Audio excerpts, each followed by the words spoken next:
This program is dedicated to the brave men and women of the United States Armed Forces, past, present, and future. I'm Keith Warren. I'm a hunter. What do you think of that? Yeah. Woo! A fisherman. 2 fish on at one time? Oh my gosh! A conservationist.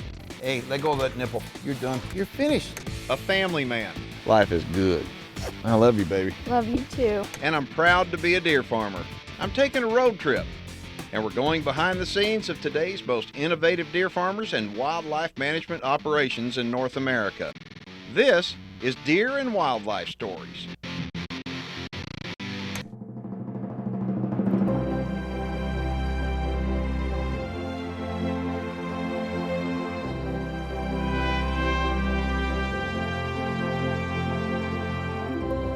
Today, Deer and Wildlife Stories comes to you from a very special place. And before I tell you where we are, I really want you to take a look at some of this beautiful country.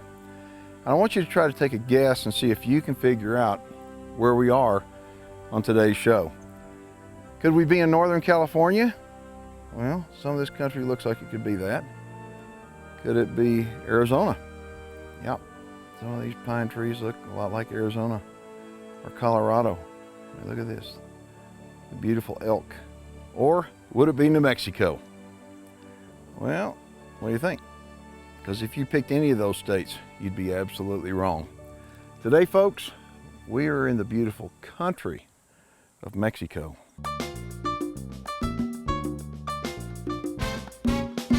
Just look at this country. It is vast and it's pretty doggone rugged.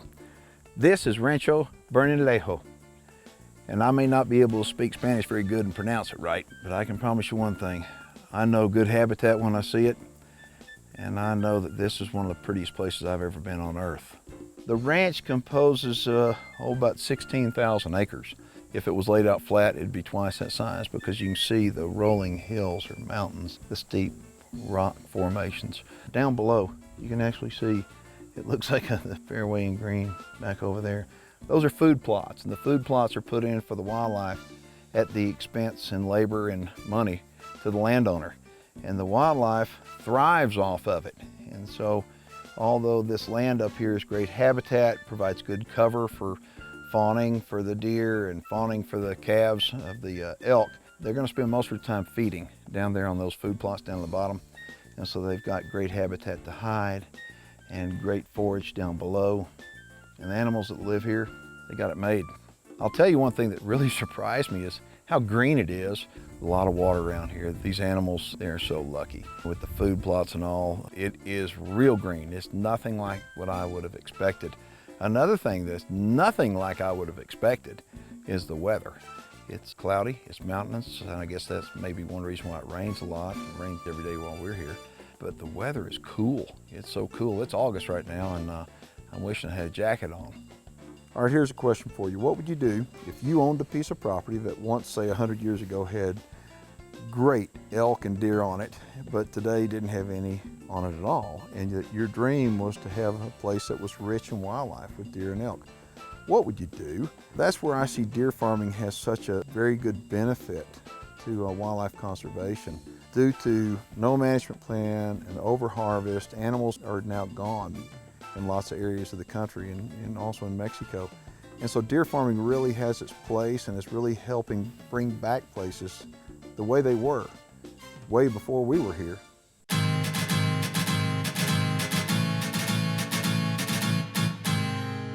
All right, here's a pen with does in it. And a lot of the guys in Mexico, including this ranch here, they're winding up purchasing some of the breeder stock, some of the does from farms up in the United States. I know that some of these does have come from friends of mine, places that you've actually seen on Deer and Wildlife Stories. Fortunately, they've got their borders open to where we can import deer to Mexico, and that's a good deal. These does right here, what happens is they'll wind up breeding these does, and then they'll wind up putting a cover buck in on the does about 45 days later after they've gone through the artificial insemination process. Well, there he is. That is a beautiful deer. He's 3 years old and he's huge for a 3-year-old, but it's proof that the artificial insemination process works. And here's what I mean, is that for years, people in the South didn't think that you could bring semen from northern deer down to the South and have the deer actually survive, the offspring survive. But they do survive, and they do very well when they're born down here and they're acclimated to their environment. And so when they bring semen in and produce deer like this from that northern semen, and actually this deer right here is an offspring out of a deer named Sudden Impact. And Sudden Impact came from Wisconsin. He was on the Fleece farm, some very good friends of mine, and we've had them on Deer and Wildlife Stories many times. But the fleeces are just one of hundreds of people that are selling semen to people, not just in Mexico, but all over the country, so they can artificially inseminate and take advantage of the quality genetics of the deer that they have produced up in the north. So yes, northern semen will work on southern deer, and the offspring will do quite well, thank you.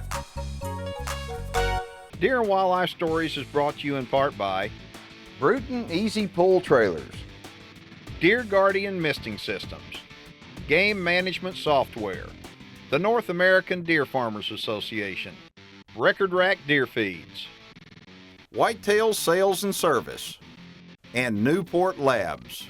The pens are really big here, and what I like is the diversity of trees. You've got pinyon pine and some cedar, and of course some oak trees, and there's lots of rock and cactus, and then you've got like carport covers just like what I use at home.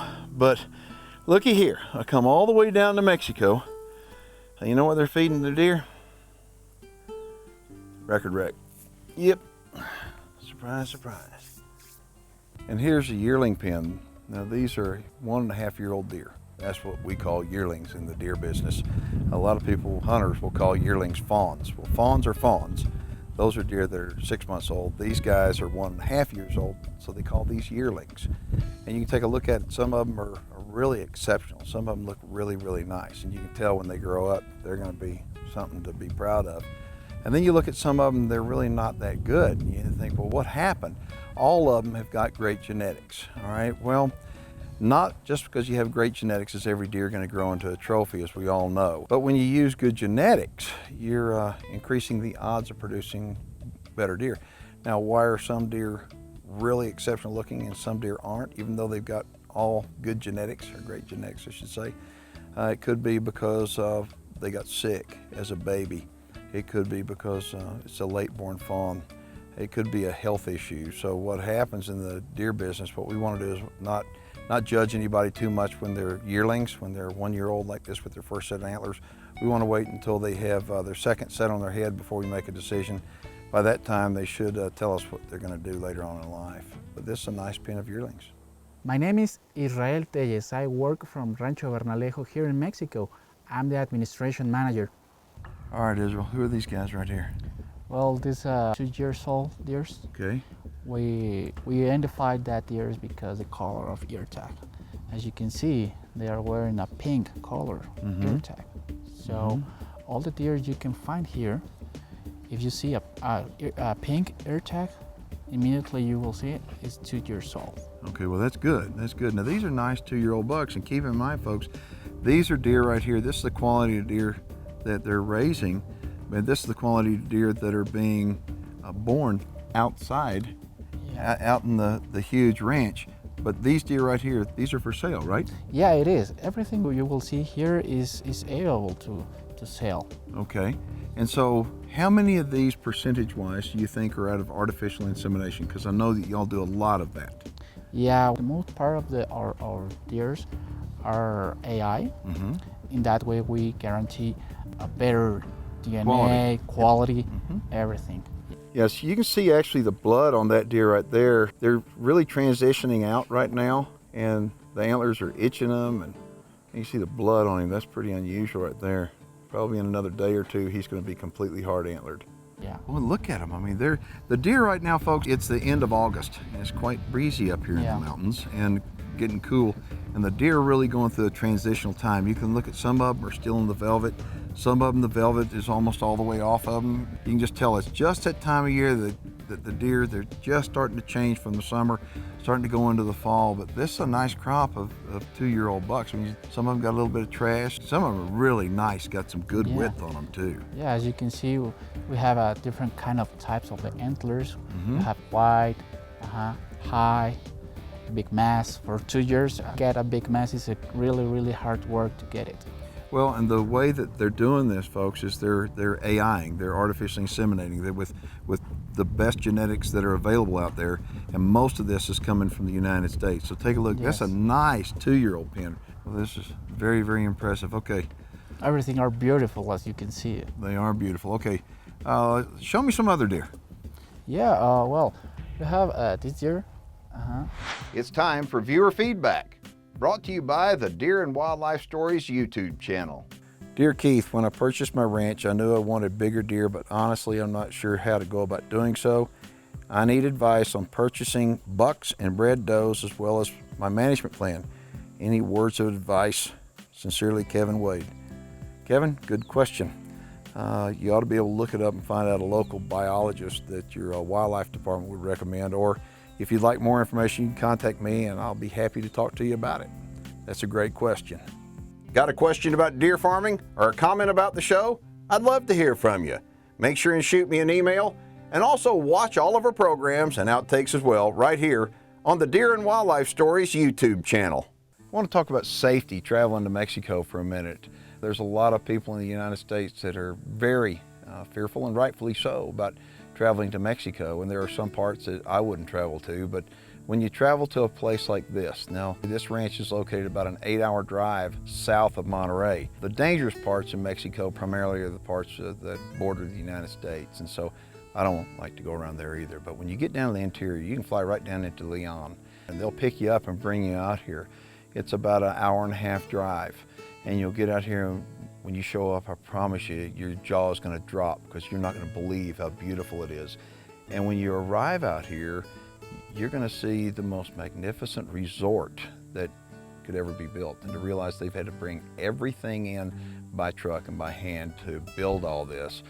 So when you start looking at the expenditure that took place to create this for wildlife and for future generations, my hat is off to Edgar, the owner, because if it wasn't because of him, well, these animals wouldn't be here, and people that are going to be alive hundreds of years from now are going to be able to benefit from the investment that Edgar made right here on this piece of property.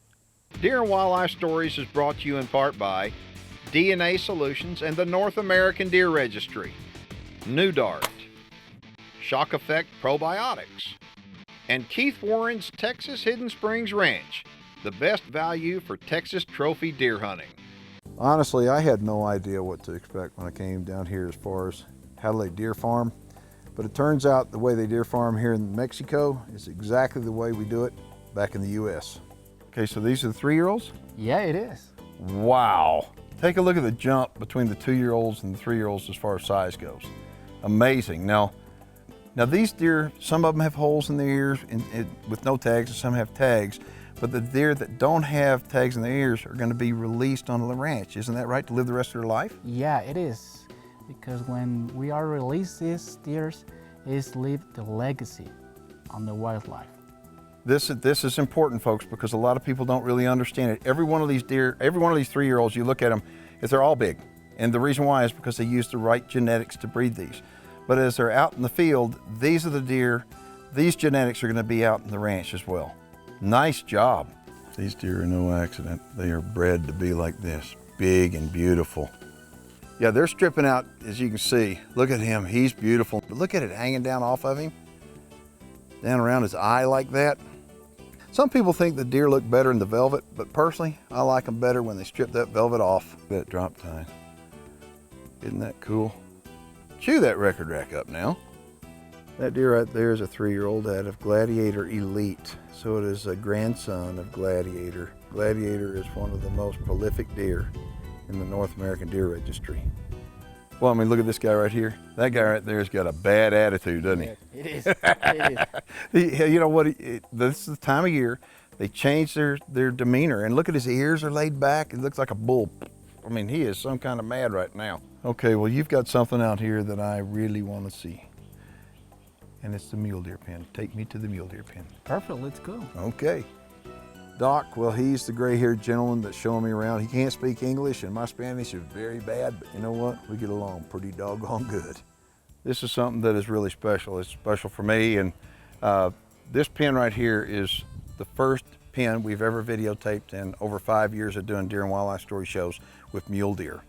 And we've done tons and tons of whitetail, but we have never done mule deer and shown you a mule deer pen. Now, in this pen, and this is incredible because this is something that mule deer, there's not a whole lot of information on mule deer, but it's something that on this particular ranch, they have bred mule deer, really good genetics, and they're putting these mule deer out into the ranch and releasing bred does out onto the ranch so those bred does can have their babies wild, and those babies can do the breeding, and those deer out there are wild, and they have reintroduced mule deer by using breeder pens like this. And take a look at him. That buck, although he's not giant, he's not very old either. But you know something? It's impressive to me because I get to see mule deer in a pen for the very first time. And down here in Mexico, they don't call them pens, they call them corrales. And take a look right behind me. Oh, look, look, look. There's a little bitty baby down there. Oh, isn't that cool? It's got its mama. Isn't that nice? Look at this. That right there is an opportunity to live on a legacy. Yeah, it's not every day that you get to see mule deer in a breeding facility. I want to show you something right here. It's not every day you get to see these little guys. These guys were just born this morning. 2 little bitty mule deer fawns, and they came in here and tagged them already. These are little twins, and I am absolutely I'm stunned to be able to see these little mule deer like this. I just wasn't expecting to see this down here. It's been a remarkable day. Beautiful scenery, great people, and fantastic deer. Now it's time for us to show you where it really all starts. I've been to a lot of nurseries, bottle feeding facilities before, but I've never been to one like this. This one is huge. I mean, take a look how deep it is. From the other hill, you can actually see how massive this place is. Every one of these little stalls has got fawns in it, and they are all numbered, and the bottles inside the kitchen have all got numbers on them that correspond with the numbers for the deer. We got here at a really good time because it's dinner time, and these little guys are fixing to get something to eat. Dr. Alejandro, he is a cool dude. That guy right there is responsible for this whole thing. I mean, there's a lot of people in the United States that could learn a whole lot from taking a look at this facility.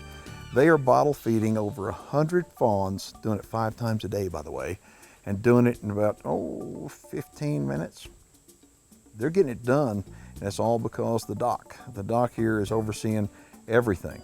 The animals are healthy, happy, and abundant, and the future here is very bright, thanks to the whole thing being overseen by the doc. Hi, my name is Ana Luz, and I'm working here in Rancho Bernalejo, taking care of the fawns. Getting to meet Anna. She's going on her 5th year working here. She loves these deer. She raises these deer up, and she cares about each and every single one of them. So I can look at Anna and say, you know what? She's got a big heart, just like all the other people that love deer. They got big hearts. I can tell you like it. Yes. Okay, here's a question. How does it make you feel though when you lose one? It's very sad because you do all the things to save them. You do all the things that in the school teach you, but you don't have the total control in this situation. You have to do the half, and the animal needs to do the other half part. Mm-hmm. And it's difficult, but we do all that we know. That you can do. It hurts, doesn't it? Yes. I mean, you get attached to the deer and it hurts Yes. if you lose one, yeah. This place is gigantic. It's enormous in size. It is so rugged. The terrain is spectacular. It looks like it could be Colorado or Arizona or California or lots of different places, and you really wouldn't expect to see this down in Mexico. They built a resort down here. This is a hunting resort. I look at it and I think this is truly like going to, well, if you go to Acapulco or Puerto Vallarta or Cancun, you'd see resorts like this, but down here, a hunting resort, that's pretty incredible. Another thing that is incredible is the commitment to wildlife and conservation. If it wasn't for their commitment and the love and the commitment of the owner, Edgar is a special man.